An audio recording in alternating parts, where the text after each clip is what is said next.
We will learn present perfect continuous tense.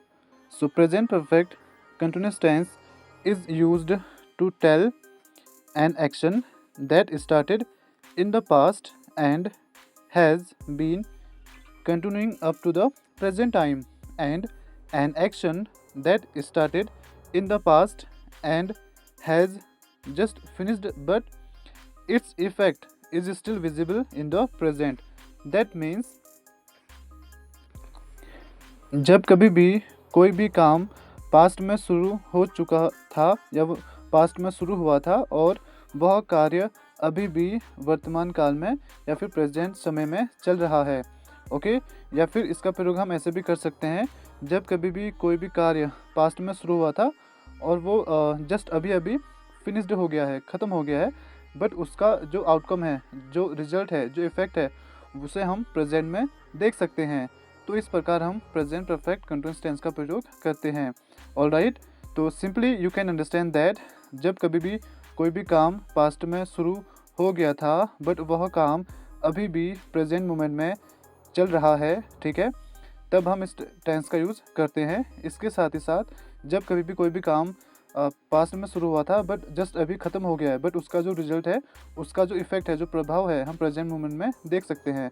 तो इस प्रकार हम इसका यूज करते हैं, ठीक है। And now let me tell you some important points in this tense. We use since and for. Since का यूज़ हम करते हैं पॉइंट इन टाइम, किसी भी निश्चित समय के लिए, एंड फॉर का यूज़ करते हैं ड्यूरेशन ऑफ टाइम, किसी अनिश्चित समय के लिए, ठीक है। एंड जब कभी भी हमें समय दिखाना हो तो सिंस एंड फॉर का यूज़ हम जरूर करते हैं प्रेजेंट परफेक्ट कंटिन्यूअस टेंस में। एंड जब प्रेजेंट परफेक्ट कंटिन्यूअस टेंस है, यह टेंस बेसिकली टाइम को डेमोन्स्ट्रेट करने के लिए ही यूज़ किया जाता है। ऑलराइट, एंड इसमें देखिए हेल्पिंग वर्ब आती है हैज़ बीन। जो भी सिंगुलर सब्जेक्ट है, सी, ही, इट, इनके साथ हम यूज़ करते हैं हैज़ बीन। एंड इसके साथ ही साथ जो है you and I, they, we, इनके साथ हम यूज़ करते हैं हैव बीन। ऑलराइट, रोजे that. Now let me tell you some structures.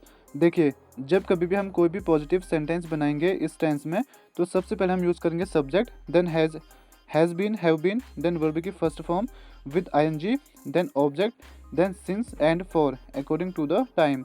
And इसी के स्थान पे यदि हम बनाते हैं नेगेटिव सेंटेंस, तब हम कैसे बनाएंगे? देखिए, पहले subject, then has not, then have not, फिर बीन, ठीक है। जो हैज़ बीन, हैव बीन है, इसके बीच में हमें नॉट को ऐड करना है, okay. And then V1 with ING, ठीक है, वर्ब की जो फर्स्ट फॉर्म है उसमें आईएनजी ऐड करना है, then object, then since and for. And then here we go with interrogative sentences. सबसे पहले हेल्पिंग वर्ब आएगी हैज़ या have, then subject, okay, then been, then verb की first form with ING, and then object, and then since and for. यहाँ पे आप question mark भी add कर देंगे। ऑलराइट, देन हम देखेंगे इंटरोगेटिव नेगेटिव सेंटेंसेस। इसमें क्या होता है? देखिए, सेम होता है has, have, then subject, but इसमें हम नॉट ऐड कर देते हैं, then been, then V1 with ING, and then object, then since and for, and then question mark. Alright, इसी के साथ साथ आप यदि इसे ऐसे भी बना सकते हैं, यदि आप नॉट यहाँ पे ऐड नहीं करना चाहते हैं इंटरोगेटिव नेगेटिव सेंटेंस में, तब आप हैज़ के साथ नॉट ऐड कर सकते हैं, यहाँ पे ये हैज़ेंट हो जाएगा, ठीक है। इसी प्रकार हैव में नॉट ऐड करेंगे तो ये हो जाएगा haven't, okay. Let me add it haven't. Alright, तब ये ऐसे बन जाएगा हमारा हैज़ेंट या haven't, then subject, then been, then V1 with ING, then object, then since, then for, then question mark.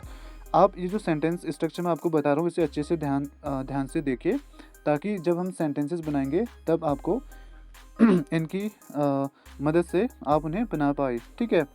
देखिए, WH words, like first of all we use here has and have, okay, and then subject, then been, then first form of verb with ING, then subject, then since, for, and again question mark.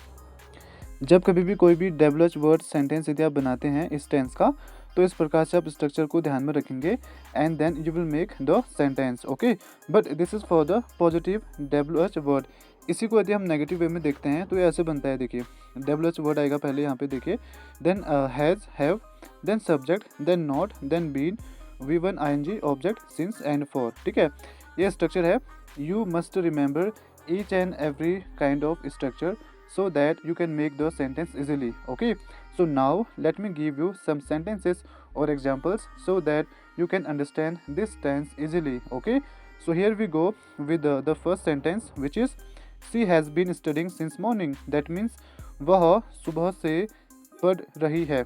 यहाँ पे हमने since का use किया है, देखिए since morning। ठीक है, क्योंकि since पॉइंट इन टाइम है, इसलिए हमने यहाँ पे morning के साथ since का यूज़ किया है। तो she has been studying since morning, यानी कि वह सुबह से पढ़ रही है।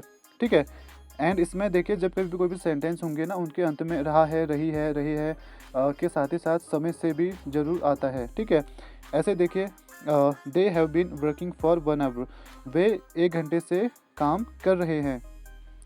ऑलराइट, ये दोनों सेंटेंसेस पॉजिटिव है, बट इसके साथ ही यदि हम नेगेटिव बनाते हैं, then she has not been studying since morning. ठीक है, हैज़ बीन के बीच में नॉट हम लगा देंगे। सी एक सिंगुलर सब्जेक्ट है, इसलिए हम हैज़ बीन यूज़ कर रहे हैं। यदि यहाँ पे होता they, we, you, I, then have been होगा। ठीक है, बट एग्जाम्पल के लिए यहाँ पे मैंने सी का यूज़ किया है। इसी के साथ साथ हमने नेगेटिव देख लिया, अब हम देखेंगे इंटरोगेटिव। देन इंटरोगेटिव में सबसे पहले हम यूज़ करेंगे helping verb, like has she been studying since morning, क्या वह सुबह से पढ़ रही है। ठीक है, इसमें क्वेश्चन मार्क आपको लगाना है लास्ट में in the end of the sentence. Then interrogative negative में देखिए कैसे बनाते हैं। Has she not been studying since morning, क्या वह सुबह से पढ़ नहीं रही है। ठीक है, इसी को आप ऐसे भी बना सकते हैं, hasn't she been studying since morning. दोनों तरीके सही हैं। Okay, both ways are right. Next देखिए, why has she been studying since morning, यानी कि I can say that why has she been studying since morning, that means वह सुबह से क्यों पढ़ रही है। ठीक है, ये पॉजिटिव में है, इसे आप नेगेटिव में ऐसे बनाएंगे, why has she not been studying since morning, वह सुबह से क्यों नहीं पढ़ रही है। ठीक है, इसी को आप ऐसे भी बना सकते हैं, why hasn't she been studying since morning. यदि आप ऊपर वाला जो रूल है उसे अप्लाई करते हैं तो सब्जेक्ट के बाद नॉट ऐड करेंगे।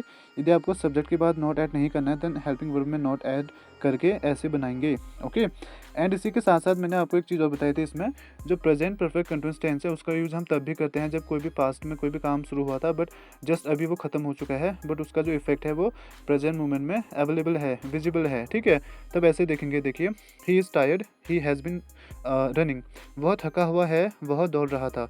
यहाँ पे देखिए रहा था, इसका मतलब यानी कि वो पास्ट है।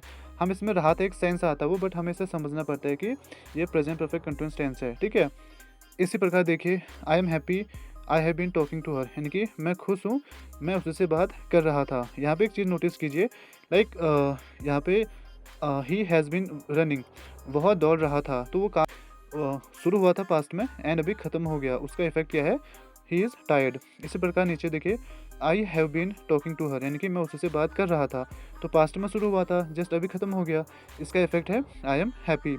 सो this is enough for today. And present perfect continuous tense जो होता है इसका यूज़ हम इसी प्रकार करते हैं, as I told you. Okay, so thank you so much in order to watch this video, and if you are new in this video then subscribe it, like it, share it.